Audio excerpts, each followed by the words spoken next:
What I talk about in this presentation, called The Hidden Anomalies of Antarctica, is first giving people a pretty basic geographic understanding of the white continent, as it's called by mariners and people down there, and also to let people know that there is major change underway. Some of you may have seen a news story from about a month ago where they had a heat wave in Antarctica, and it got up to 68 degrees, which is very, very warm for down there. We had a couple of days that it was t-shirt weather. 2 days, it was warm enough to basically get a suntan on our boat. And it was at that time we jumped into the ocean among the floating glaciers and icebergs, and did the polar plunge. And yes, it's very cold, but since it was a warm day and the sun was out, just popped out, shook off the water, and never shivered or anything like that. So 99% of Antarctica is covered in ice. And in the middle here, this is the South Pole. This is called the Polar Plateau. That's over 2 miles thick with ice. And it even extends over to West Antarctica. And I'll show you at the end here what Antarctica looks like without the ice. And it's quite possibly 2 land masses that are connected by this ice bridge right around here. As I mentioned, there are parts that are heating up. We were up in this Palmer Peninsula area, this is a NASA scientific visualization studio that was created 3 years ago. And in the blue are areas where the ice is actually growing. And so somehow Mother Nature has this way of balancing itself out, that you have areas that are melting very rapidly, and I'll show you some signs and evidence of that of places that we visited here on the Palmer Peninsula. But then these other areas in blue, they're actually accumulating snow and ice. So somehow Mother Nature is able to equalize, and perhaps that's why we haven't seen any drastic sea level rises.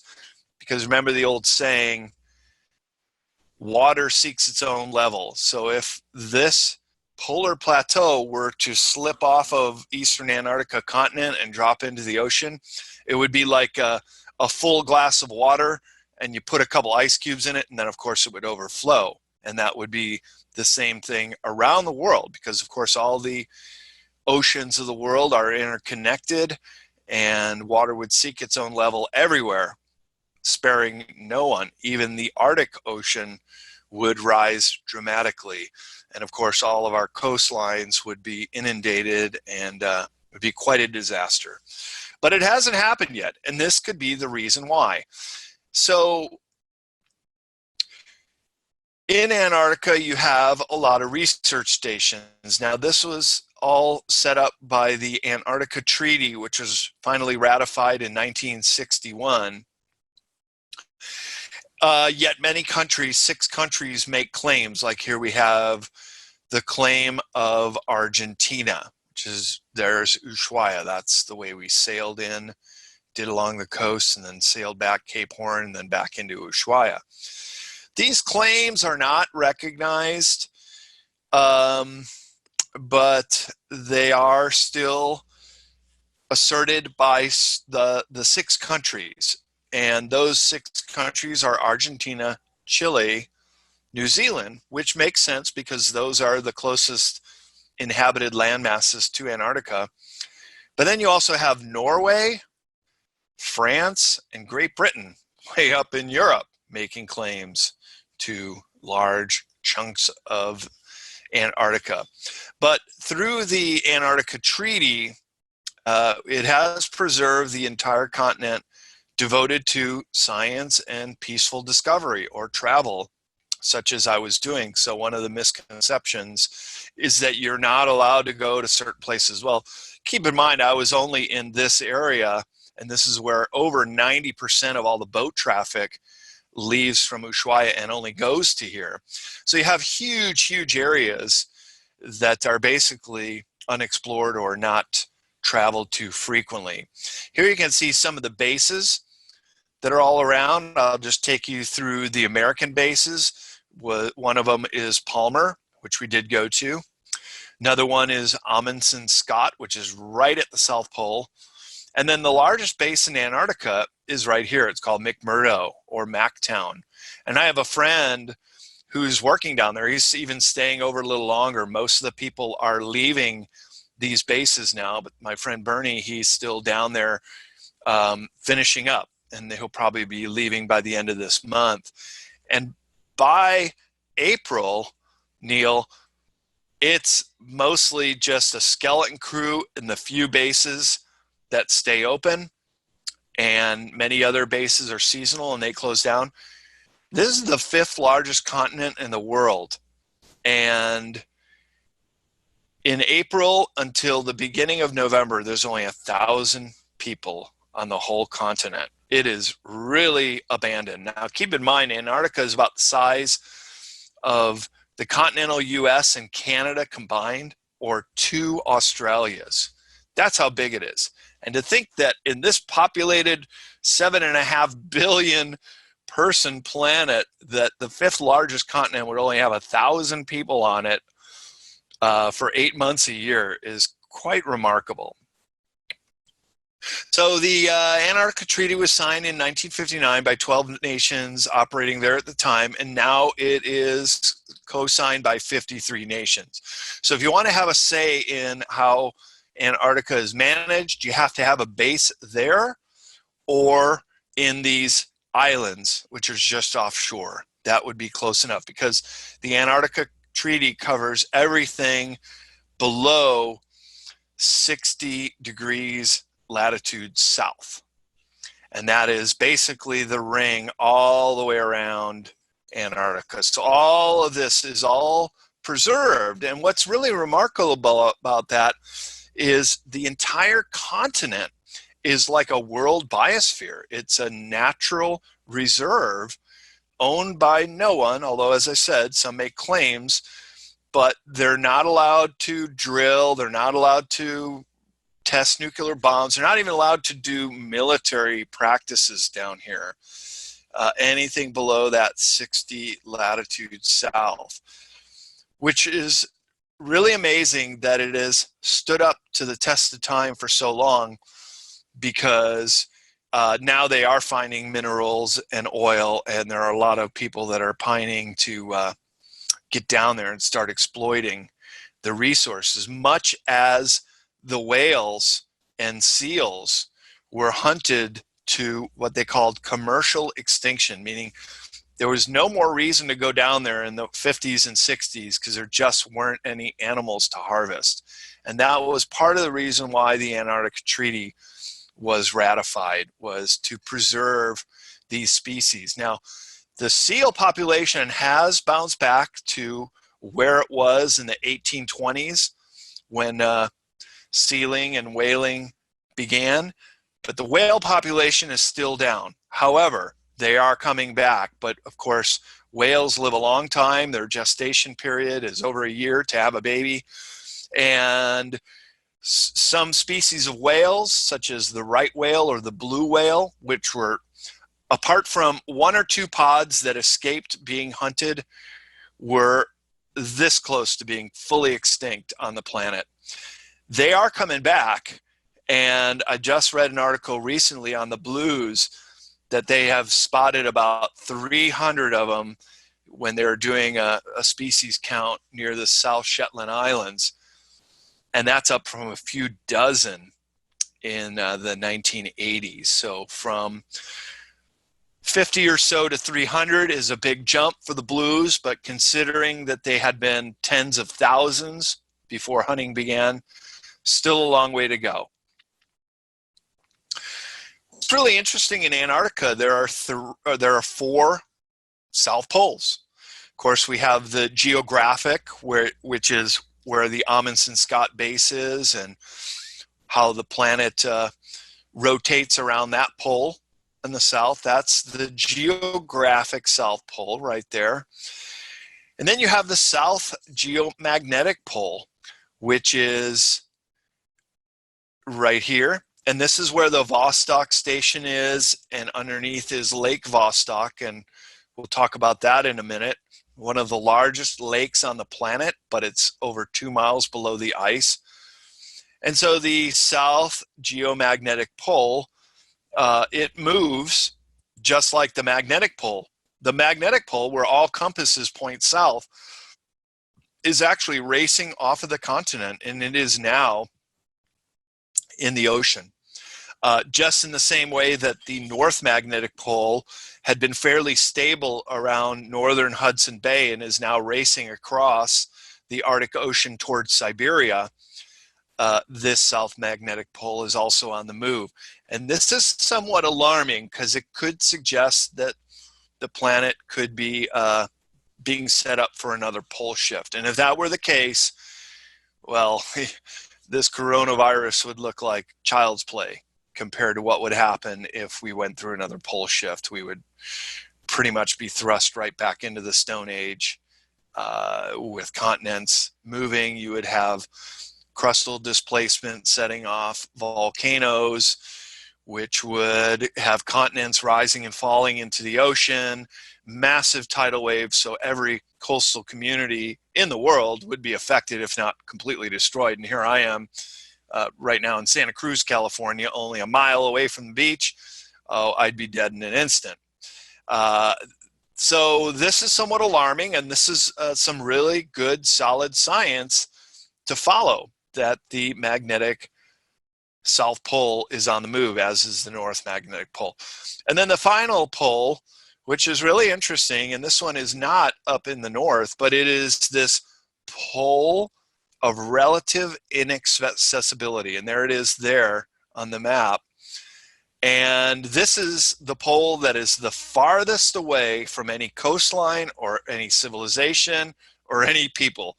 It's been very rarely visited because it is so remote that it remains the least visited point on the land masses in the world to be explored. And as we move along, here's our sailboat. This is us going into the entrance to Deception Island. And this is a volcanic caldera. It is still active. In fact, just down here, the black sand was steaming, and we took our shoes off and we waded through in the warm water. Had the tide not been coming in, we could have stripped down and taken a hot spring. But here are some graves of some of the Scandinavian whalers who died here in the late 1900s, still with their names on it. And our ship is coming into this very narrow passage called Neptune's Bellows, which was named by the whalers and the sealers because there's always a wind blowing through there. Now, this volcano erupted again in 1969, and there are research bases on the inside. It's a perfectly natural and very valuable water harbor to have. But there is a rock that's just 1 meter below the water right about there, and it has sunk many a ships. And boy, if you hit that rock, you're in deep trouble because not only is the water very cold, but it's a long way from a rescue. Well, we managed to get in there, and we spent 2 days and a night within Deception Crater, including exploring this old whaler station, which was really fascinating. And my point in showing this in the presentation is to show everybody that Antarctica is volcanically active. It is the most active continent in the world with volcanoes, over 91 known volcanoes. And now this is going to come into play when we talk about what might be under the ice, because when you have volcanism and you have steaming sand and furoles and steam vents and active volcanoes, both above and below the ice and the surface of the water, you also have the propensity of creating large domes under the ice because of this heat which is taking place. So some of the more of the interesting science that's going on there are the meteorites, which hit down on Earth every year. And while most of them are lost in the oceans and will never be found, or on the continents, say if they were to hit the rainforest area, you'd never find any of these meteorites. But in Antarctica, you find them because it's just one giant plateau of white ice. So any rock can be seen. And then what happens is all the ice moves towards the coast. And these are all the sites where they're collecting the meteorites. And it's a fairly new science. It's only been since the early 1970s that researchers have been coming down here every season to collect the latest year's meteorites. This is what it looks like when they find one. And they treat these meteorites as they would a hazmat operation, with gloves, with tongs, never to touch anything, to put it in hermetically sealed bags. And then they all go back to the Johnson Space Center and are studied there. But then after they're cataloged and studied by NASA, other researchers can request them. So these meteorites do go out to universities if other institutions want to take a look at them. Well, this is the most famous of all the meteorites that was found on the polar plateau of East Antarctica. And this was the one that is called ALH 84001. And it was containing very small microscopic signs of life from the planet Mars. So Mars had been hit by a big impact, and it knocked loose all these particles into the atmosphere that got into outer space. Some of them became meteorites, some of them came to Earth, some of them landed in Antarctica and were discovered. And when they were discovered, containing this microbial life, it was quite a sensation. You may have remembered that in the news media. I was trying to find the date that was discovered. I think it was in the late 1980s. I remember it as a kid. It was like, oh, proof that there's life in outer space. Not that many of us have many doubts to that anymore. But this also corresponds with the whole concept panspermia, that there are meteorites, not just from Mars, but from all throughout the universe that are traveling across space and will occasionally reach a planet that could support life. And this is how life begins, even on Earth. In the Precambrian period, that maybe some of these meteorites containing trace biological life forms came here from outer space. So it's quite fascinating that we have one here from Mars that shows some life that exists on one of our planets. And this was, while a big deal back then, I think now pretty much taken for granted that life is quite abundant, not only in our solar system, but throughout the whole universe. So here are what might look like some of these subglacial lakes. And again, much of this is due to the volcanism that's occurring in Antarctica, with over 91 known active volcanoes. Well, some of that comes out as steam vents or heated water. And we'll go into the New Swabenland area of Germany, and the Schumacher ponds were geothermically heated ponds that never freeze because it's warm water. So that warm water would carve its way through the ice, and these subglacial lakes remain liquid year-round. The polar plateau prevents them from freezing. It actually creates its own atmosphere down there.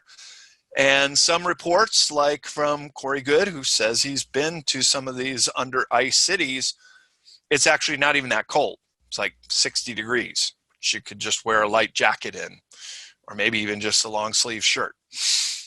And this is what it would look like with all of these lakes and rivers. Just like in a continent without ice, anytime you would have a lake, the lake would fill, it would find its own level, and it would drain out.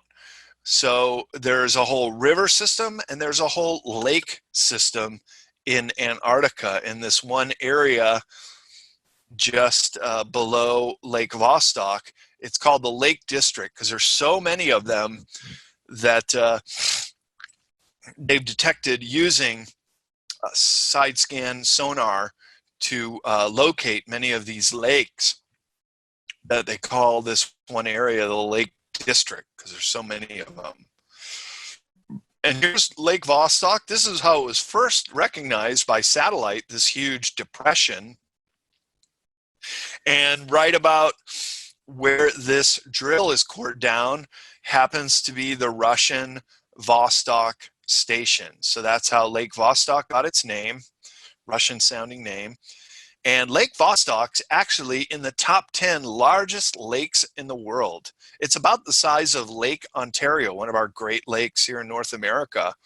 And there it is, trapped 2.2 miles under the ice. Well, they finally got a drill bit to go down there in 2012, but it was contaminated because they used the kerosene to keep the drills from freezing.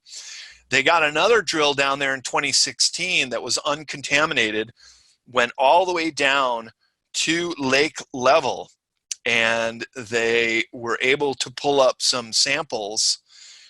Be very interested to hear what came of this year's discoveries, because every year they're going back and pulling up new samples. But they had found some bacteria in 2016 that was as yet unknown origin or species. So there is unique life that lives in Lake Vostok, and it was presumed that this bacteria came off of fish that lives in this lake that is also unyet discovered or known by science. So unique life forms that live under the ice. Quite interesting. Also at Lake Vostok is this geomagnetic south pole. This is where the southern lights of the polar region, which are called Aurora Australis. Up north here, we have Aurora Borealis for the northern hemisphere. Down there, Aurora Australis. And you'll see this reference to Australia or Australis come up quite frequently in Antarctica. And it took me a while until I figured out why. And I'll show you when we get to the end of this presentation with some of the older maps, which presumed that Australia or a southern continent existed. And this theory goes all the way back to the ancient Greeks, who were postulating the Earth as a globe and understanding that there has to be a certain kind of balance with the continents above the water. And so even though Antarctica was only discovered in 1821 by sealers and whalers, it was presumed to have existed for over 2,000 years before that. And the name for it was Australis, a Latin term. And when Captain Cook discovered Australia in the late 1700s, that continent of Australia got the name. Antarctica gets its name also from the ancient Greeks.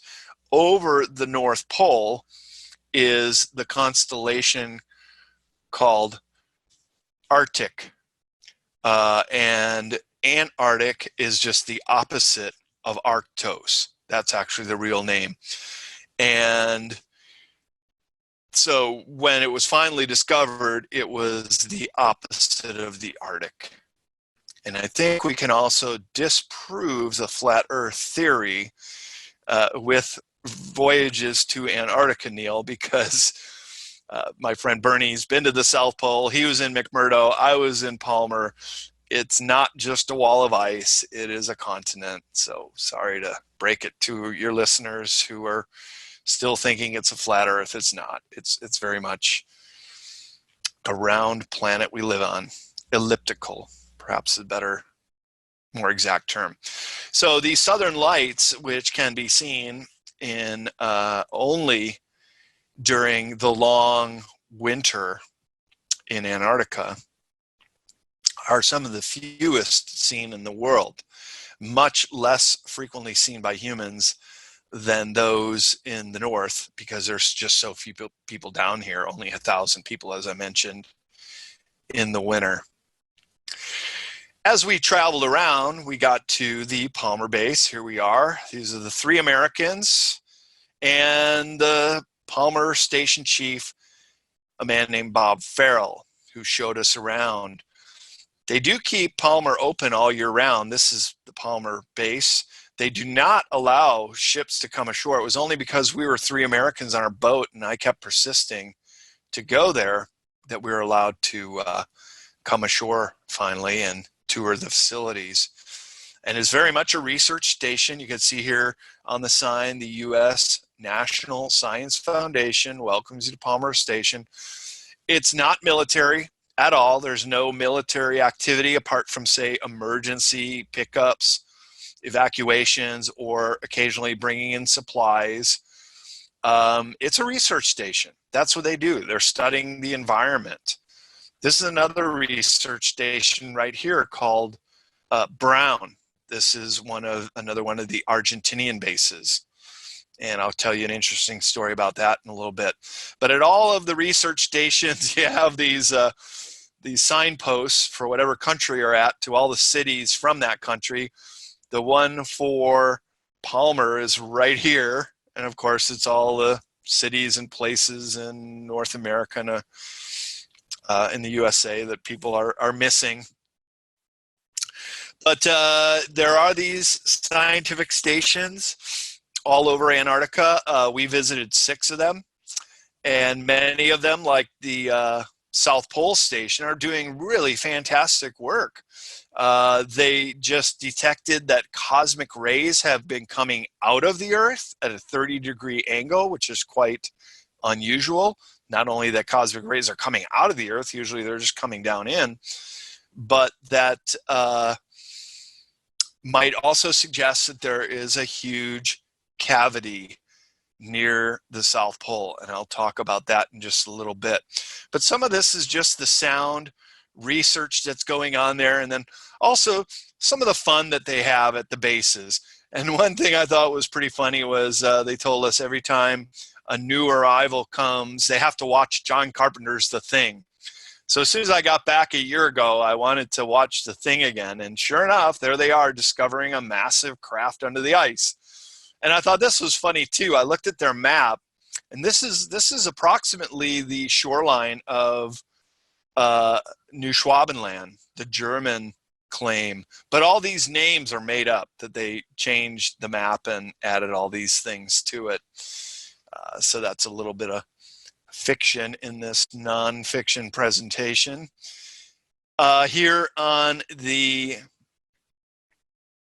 Arktowski base, they have a sample of lichen, mosses, and grasses that do grow there, and some fungi. That's about all of the flora that grows there, and there is no fauna except for very tiny little tick insects, the only land animals that live on the land all the time. Of course, the seals find their way up on land, and this was told to me by one of the captains in Ushuaia. He said, in the dry valleys near McMurdo, there's a seal that's over 3,000 years old.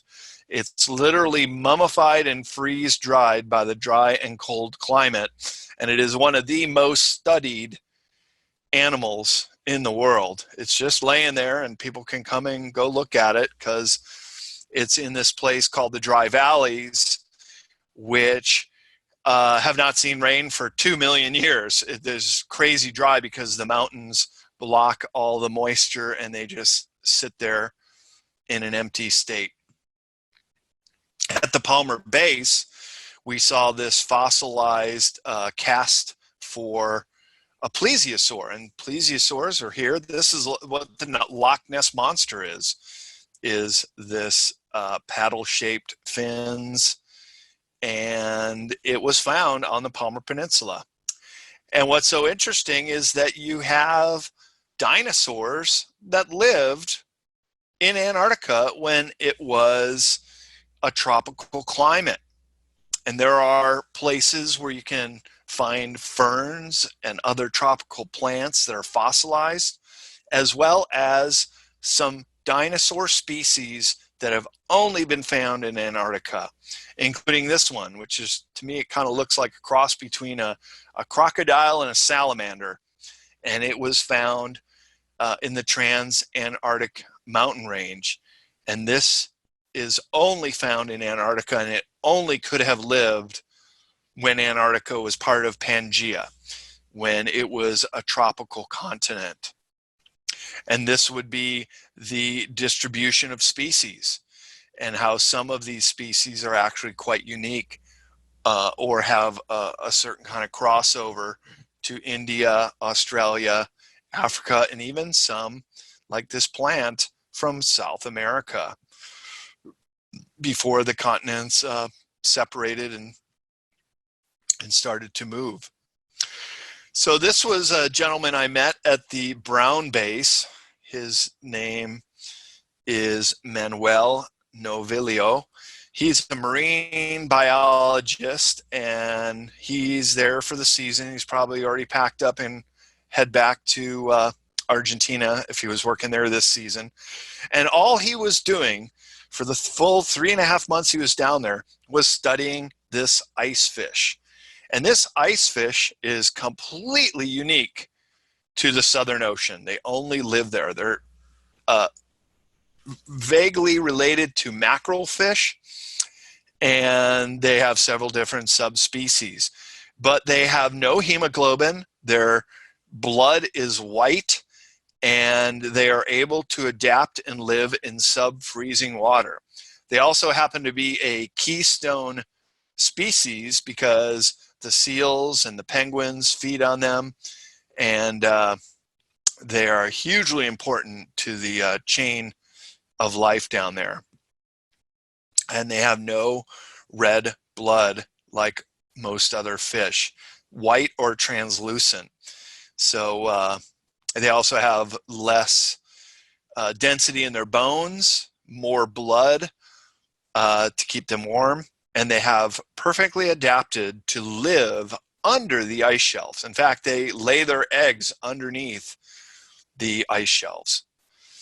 So when we were in the Palmer base, Bob Farrell said, take a picture of that painting, which is just outside of Arthur Harbor, of the big ice shelves. And this is what it looks like today. I took this photo. And this island here, it's called Pie Island. You can't see it so well in my photograph, but it is now an island. Back in 1985, when this was painted, it was still covered with ice. They had no idea that this was a separate island.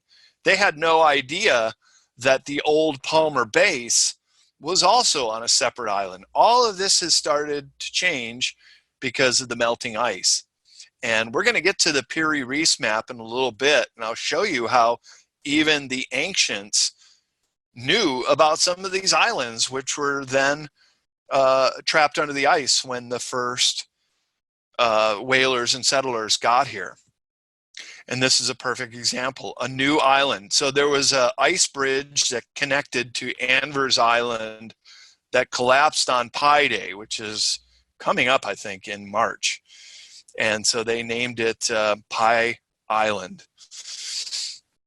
And so we got an opportunity to go visit some of the penguin colonies, and many of the researchers at Palmer are studying wildlife and climate disruptions.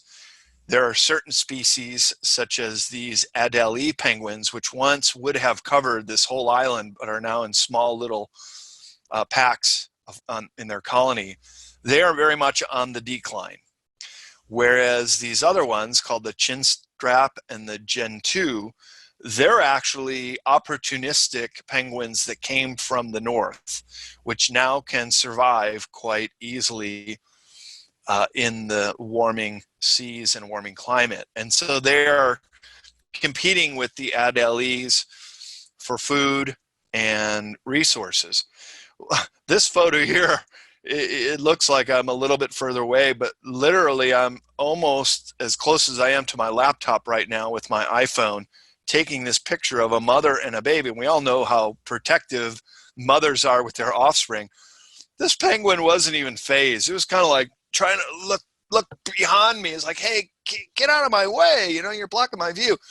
The really interesting thing, Neil, down in Antarctica, the animals have no fear of humans. It's actually quite refreshing to see that animals aren't afraid of people as they are in most other places. But down in Southern Ocean, so few people get down there. They just don't have the opportunity to see people. So here was the race to the South Pole. The Norwegian Amundsen, he was the first to make it. He beat the British team by 35 days. You can kind of see the sunken look on their face to get there just after the Norwegians. Well, Amundsen, he was using sled dogs. So he got to the South Pole and he got back to his boat. No loss of human life. Where all 5 of these in the Scott party, they didn't make it back. All 5 of them died, and their bodies are still in the Ross Ice Shelf.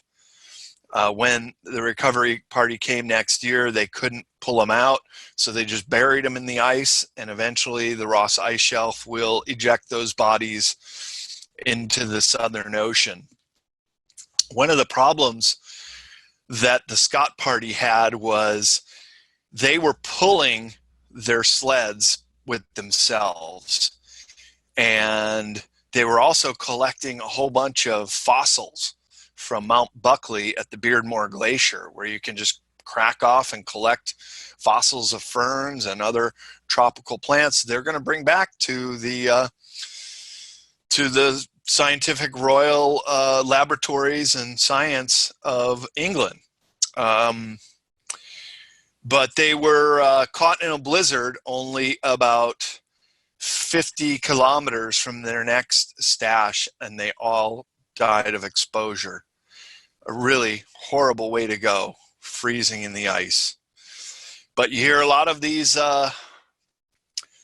hard luck stories, a lot of survival stories about the early explorers, Shackleton being another one, how they were able to make it up to an island in a small dinghy. Well, this is the part of the presentation that I'll show you what is speculated to be down here. And one of those, this is a map from Linda Moulton Howe, who had a whistleblower named Brian S., who spoke about missing scientists. They came back later. They were ashen white-faced, wouldn't want to talk about what they saw. Here's that Beardmore Glacier. This is where Mount Buckley is, which happened to be the route that Scott was taking. And Scott and his party perished right around here on their way back to the McMurdo area.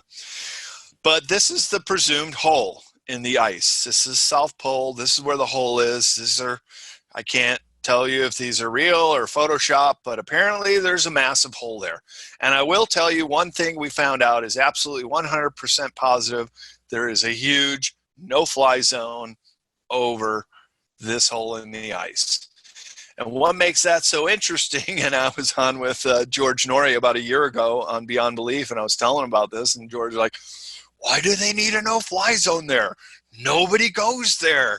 You don't have anything that they would need you not to fly over unless they were hiding some massive hole under the ice. And then this corresponds with what might be up in the Arctic, which is also, if we think of the Earth as a torus, energy in, energy out, hole in, hole out, north, south, and Brooks Agnew, myself, and others are going to mount an expedition to find the hole in the northern hemisphere. which I think is also on land. And Brooks Agnew has the GPS coordinates to it. Would make sense. If there's one down here, there would be one up there. Maybe this is the entrance into the inner world, as Admiral Byrd and others have speculated. They've seen it so big that you could fly an airplane into it with enough room to turn around and fly back out, as Admiral Byrd said he did. This is another really interesting portion of Antarctica called New Swabenland.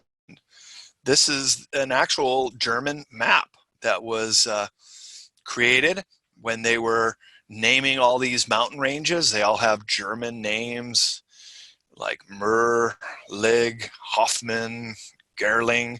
Here are the Schumacher ponds, those geothermically heated ponds.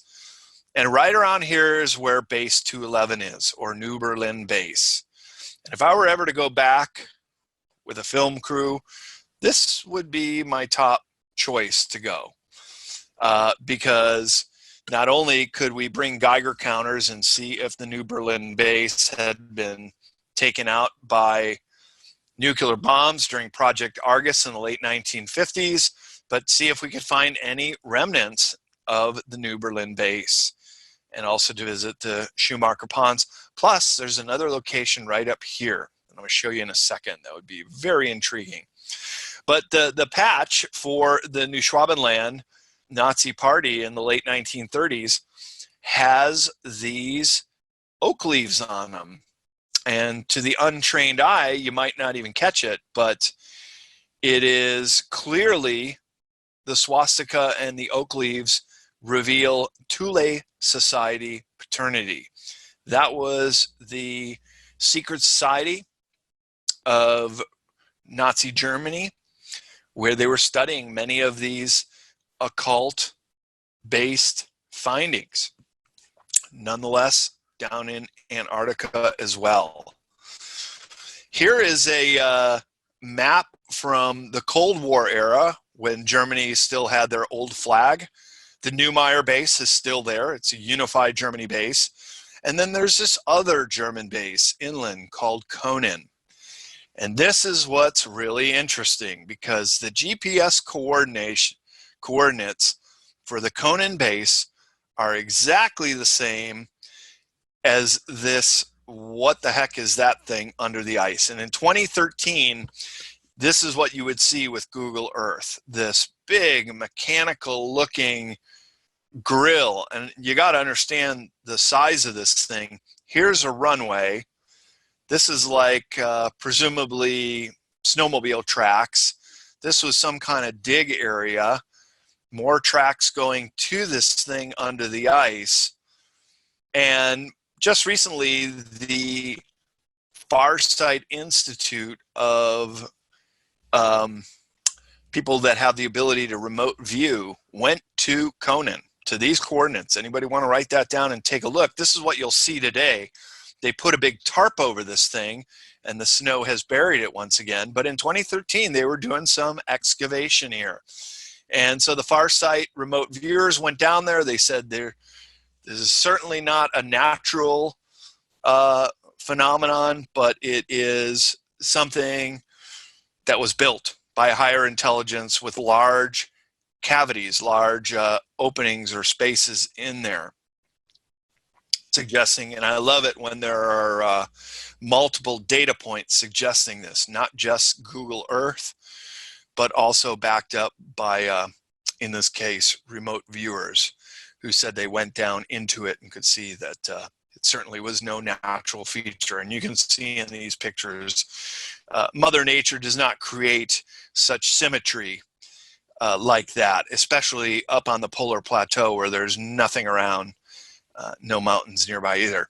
Well, you keep looking around Antarctica, and there's this guy called Florida Marquis. He does many of these videos, which I've watched many hours of his videos. Some of them, I just think they're shadows or crevices, but others, you get like these perfectly round, what could be crafts under the ice. So according to Emery Smith and Corey Good, there are like 3 known large crafts and they get the nickname of Columbus's three ships, Nina, Pinta, and Santa Maria. I would say certainly this is the best candidate that I would say for a real authentic craft under the ice, very large. These could be, and there are other features like this one, but I've come to see that this one is probably not real, because I showed these photos to an expedition company that'll take you on a custom trip. It's actually a misnomer that you cannot go down there and go to a location if you want to go to it. But they told me that, well, this couldn't be Antarctica because there's not a single one of these helicopters on the continent. Maybe it's up in the Arctic area where the other hole in the ice is. Maybe there's a craft up there. But the only place I've ever seen these pictures is in this video called the Orion Conspiracy that came out around 2012. And there are some, after I rewatched it when I came back from Antarctica, some factually incorrect statements that are made. And these are the only places you'll see these images. So my thinking now is I'm more skeptical than I was going down. I think these are probably fake. It can't be determined because we don't have any corroborating photos or videos of that craft under the ice. Same thing goes with the pyramids, and I've been able to locate 3 areas that supposedly have pyramids. This is what they look like. This one's just below New Zealand.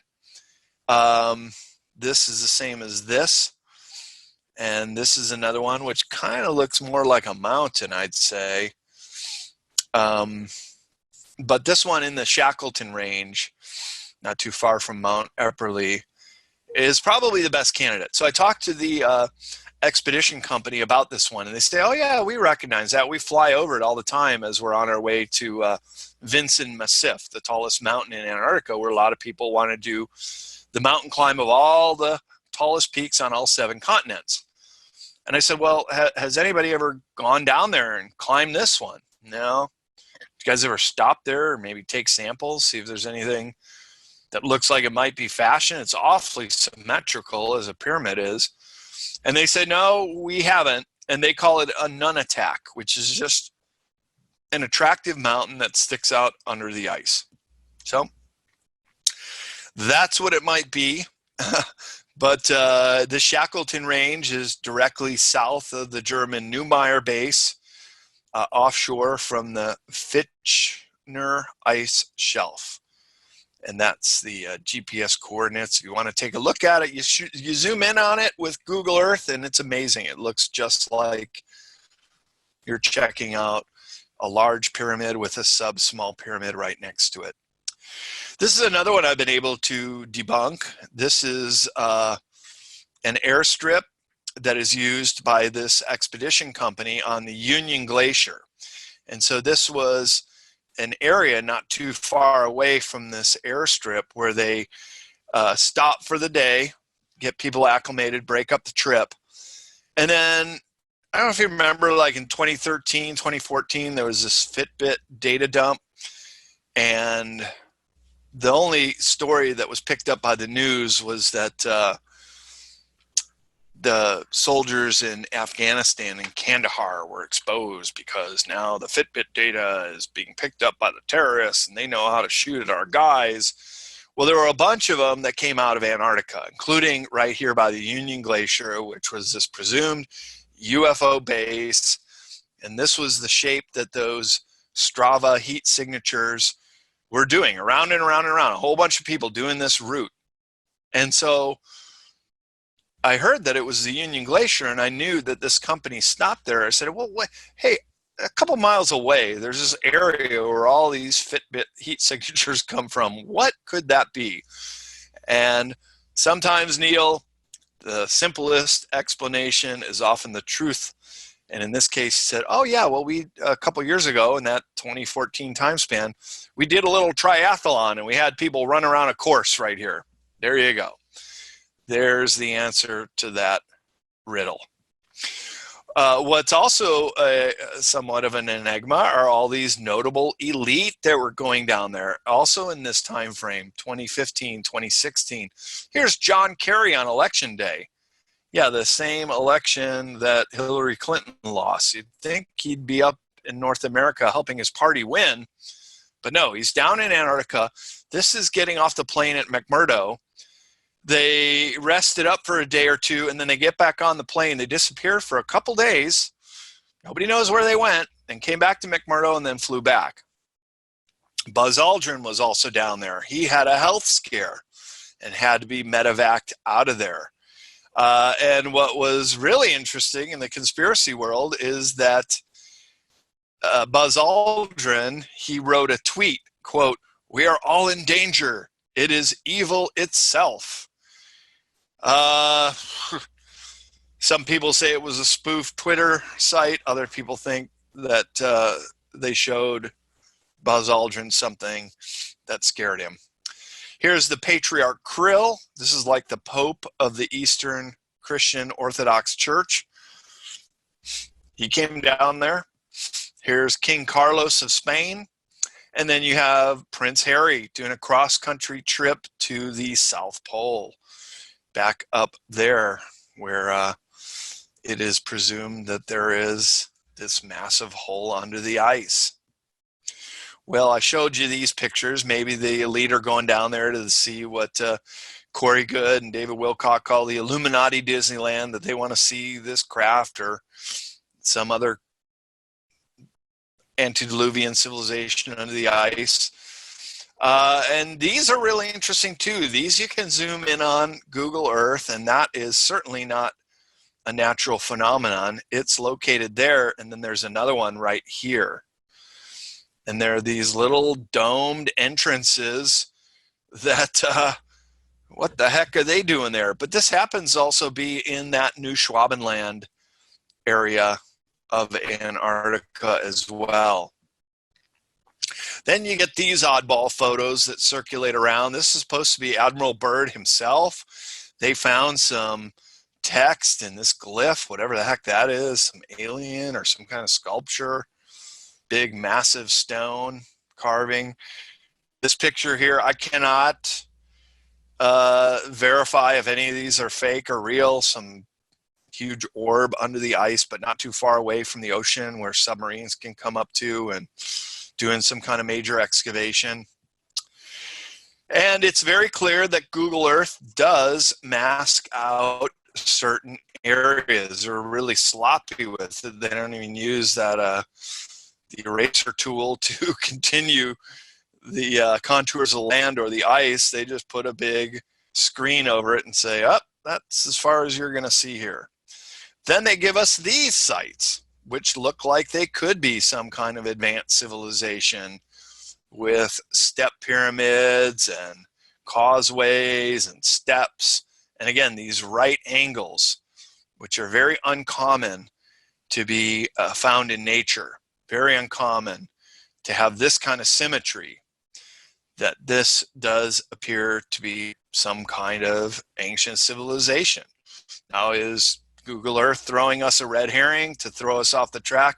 I don't know. But if you want to screen capture and go to these coordinates, I've provided them because I always want people to do their own research. You can listen to what I have to say, and I'm glad you're here and you are listening to this, but I'm very much open source and transparent, and I want people to be able to follow up with any of this stuff. If they find it interesting, to go do their own research on it. As my saying is, for me personally, I'm a researcher, not a regurgitator. As you said in the setup piece, Neil, I'm a very hands-on kind of guy. I like to get down there and check this stuff out. So here are these big rift zones in Antarctica where a lot of the volcanism is taking place, including a fault line that goes right through New Swabenland, right up the mid-Atlantic ridge. And this may be some of the best evidence that perhaps there is an ancient civilization here, maybe even Atlantis, that during the last pole shift, it may have just shifted right on down the Atlantic ridge and deposited this continent in its current place in Antarctica. And because of its position along one of the fault lines, that could have given the Germans free energy, certainly warmth under the ice, and the ability to harness that geothermal features for energy or for heating. So now on to the map portion of this presentation. This is Magellan's map, and this is the 500-year anniversary of the discovery of Magellan Straits. This is what it looks like in a real map, the Magellan Straits, and he poured it over 500 years ago in San Julian, which I went and visited. And his map is remarkably similar, but as you can see, he extends it out. And so the ancient Greeks, beginning with Pythagoras, proposed the earth to be round. Aristotle refined the idea, suggesting the symmetry of the sphere demanded that the Earth's northern region should be balanced by a southern region. Without it, the top-heavy globe might tumble over, thought the Greeks. So they always thought that Australia or South America were connected to the southern continent. Of course, it wasn't discovered until 1821 by sealers and mariners. Actually, Captain Cook was the first to circumnavigate Antarctica. You just flip back to this map of Antarctica. He went all the way around the Southern Ocean, never once sighting Antarctica, but a very telling sign that the Earth is most definitely a sphere, because he did it on a short way. If you look at people that believe in the flat Earth, it is way far out on the fringe of that flat Earth, and Captain Cook would not have been able to sail around the Southern Ocean on a flat Earth, only on a sphere. So here's that famous Piri-Reis map, which shows these islands. They're called Peri-Antarctic Islands, which would be covered in ice, especially those that have not been discovered. So here's a map from 1519, and Magellan wasn't even there till the following year. And here's a map that shows the whole South America coastline, Caribbean. Up here is the coast of Africa. There's even a portion of Europe. So you can clearly see that this map maker knew what it was doing. And it was a, you can still see this in a museum in Turkey, in Istanbul, called the Piri-Reis map. Really famous early map. And in the liner notes here, it even says that it was created from a source map dating to the time of Alexander the Great and the Library of Alexandria. So it's known that many cartographers would copy maps from older source. This one's called the Bocce map from the 18th century. And it, interestingly enough, shows two continents. Here is what Antarctica looks like without the ice. Two continents. And indeed, West Antarctica here is only 700 million years old. It's a relative newcomer, where East Antarctica is over 3 billion years old. This is one of the original land masses of Earth. It's very much some of the oldest known exposed rock. And there you go. You see that there is possibly a water passage. And up here is New Swabenland. If the Nazis were able to find with their U-boats, and some other maps show that they did, entrances below the ice, they could have accessed locations that we still might not know anything about. Another map from 1531, once again, call it Terra Australis Incognita, which is this unknown land, unrecognized, and you can see how it even connects Australia continent with this southern landmass. And just without Magellan Strait would have connected then to South America as well. Well, now we see that if you put that map overlay Antarctica, it is a pretty close fit. So again, how did these ancient mariners have an idea of what that ice map looked like? So some of the findings of Corey Good, I wish these were photos. I wish we had some other corroborating evidence, but this is the speculation section of my talk, and I'll just show you what he says he has seen. And that is they are doing these excavations, finding giant megalithic antediluvian ruins. They're pulling out a woolly mammoth here, and also discovering these giants who have these shaped heads, much different than ours, but peculiarly wearing what look like Egyptian clothes. Again, this is Corey Good. He's one of the only people who speaks on this. He says he's been to some of these under ice bases. This could have been where John Kerry went to in those missing days. Here's McMurdo down here. Would easily have been achievable to go to any of these bases in the 2 days he was missing.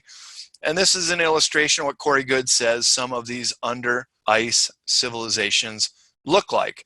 These are all steam vents from the volcanism.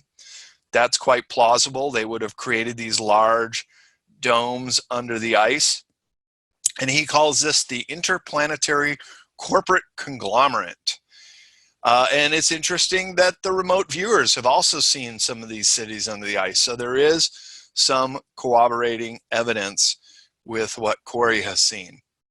Now I end the talk with one other really strange anomaly, and that is one of these peri-Antarctic islands. In this case, this particular one that I highlight is called Southern Thule Island.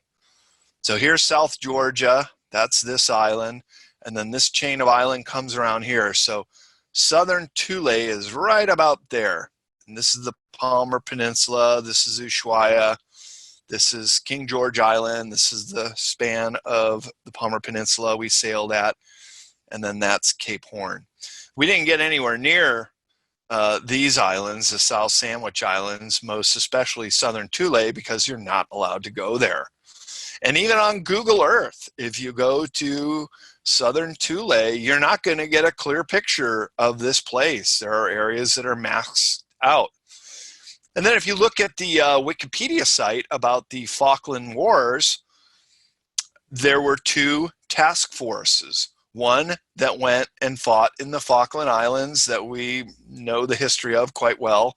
But there was a second task force that went down to South Georgia and the South Sandwich Islands that you don't hear anything about.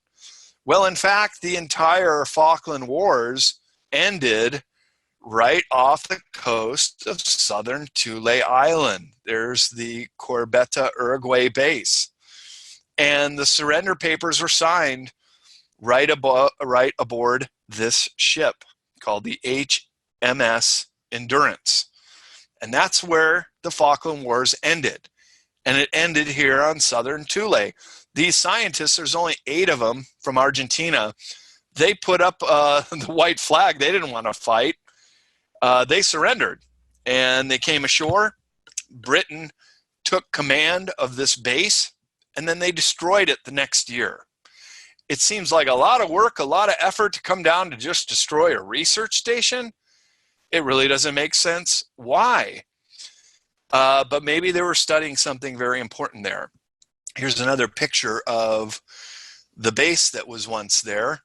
And this was called Operation Keyhole. It was such an important mission and still very classified part of the Falkland Wars. They were studying the black goo. And the black goo was deposited here many thousands of years ago.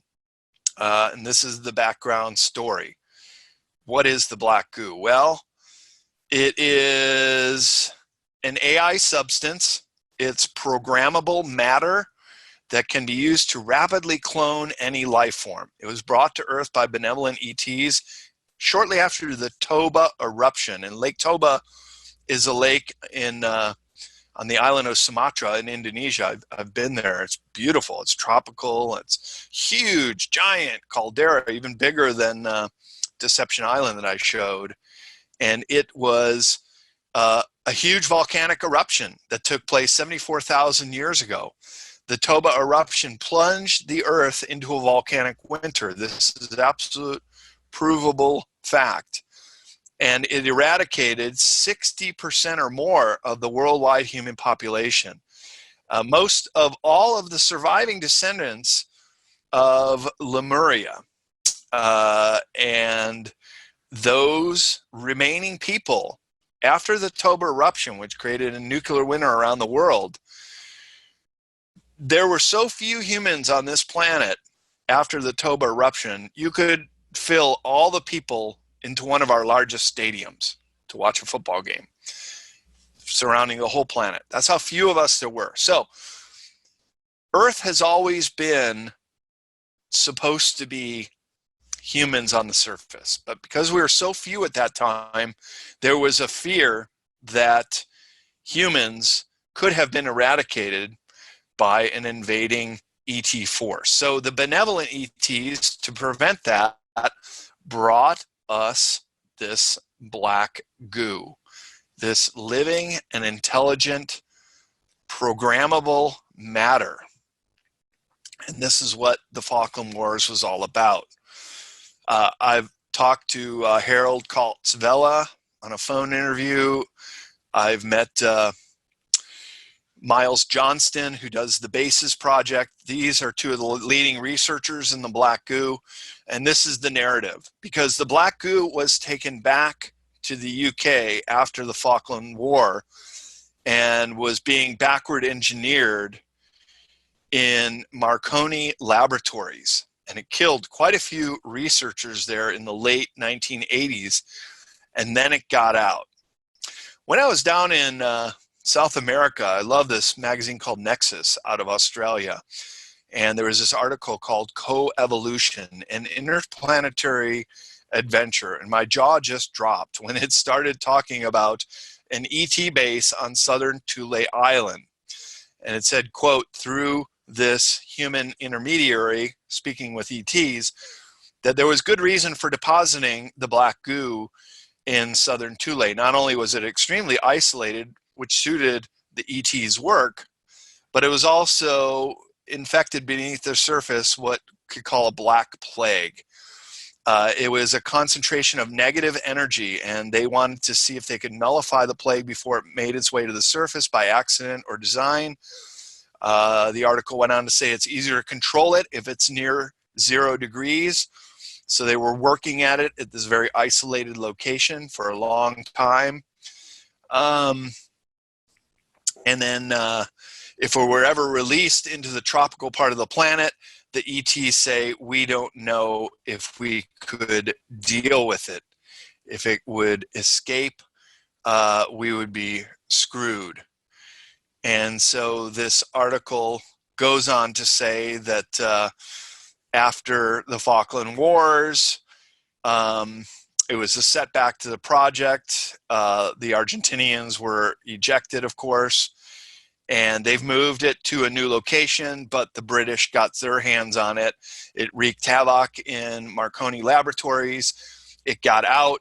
Some people, you can even find videos online where people are able to acquire the black goo, and it's like tar in a jar, and it's totally inert. But if you brought another jar with it in, even though they're separated by glass, it'll start moving. It wants to reconnect.